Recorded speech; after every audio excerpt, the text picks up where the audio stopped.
বিকশিত অসমৰ নগ্ন ছবি দেখিলে হয়তো আপোনাৰো চকু কপালত উঠিব।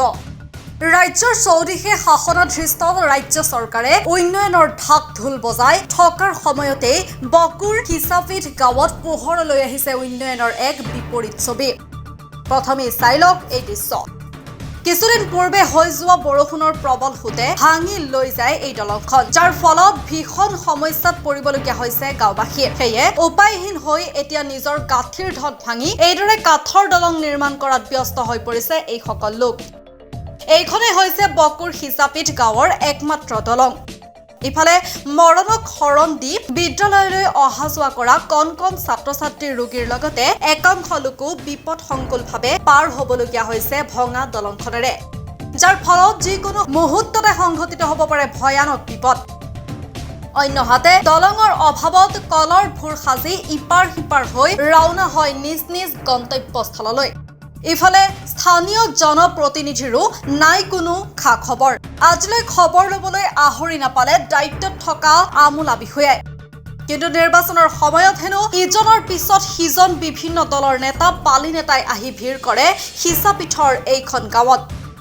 কিন্তু বিপদৰ সময়ত কোনো এজন জনপ্ৰতিনিধিয়ে খবৰ নোলোৱাত এইদৰে ক্ষোভ উজাৰিছে ৰাইজে।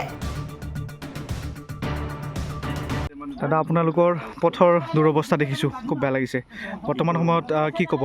কি ক'ম মানে আৰু ক'বাৰে ৰাস্তা নাই, ভাষা নাই।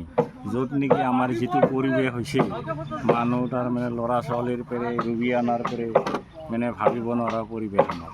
ইমান পানী, বছৰে এইবাৰৰ পানীৰ পৰিমাণটো বাঢ়ছে, বাঢ়াৰ কাৰণে আমাৰ দলংখন ভাঙি গৈছে।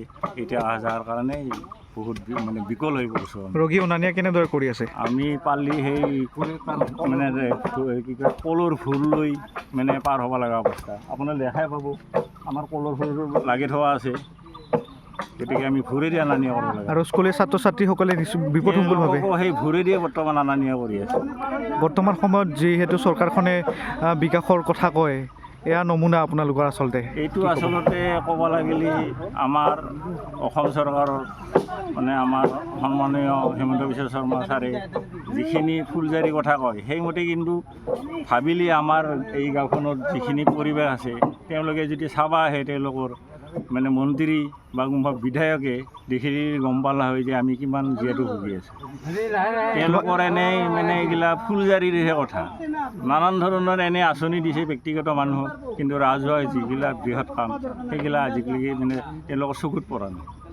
কেইঘৰ মানুহ ইফালে আপোনালোকে? আমাৰ মোটামুটি ইপিনে সিংহগিৰি গ'লে মোটামুটি কম হ'লেও 80 মানে 85 মানুহ হ'ব। কি আহ্বান জনাব চৰকাৰক? চৰকাৰক এতিয়াই অনুৰোধ কৰিব বিচাৰোঁ, আমাৰ এই মানে সমস্যাটো যাতে তেওঁলোকে সোনকালে সমাধান কৰি দিয়ে, দলংখনৰ ব্যৱস্থা কৰি দিয়ে, তেওঁলোকক আমি সেইটোৱে অনুৰোধ কৰোঁ। হ'ব।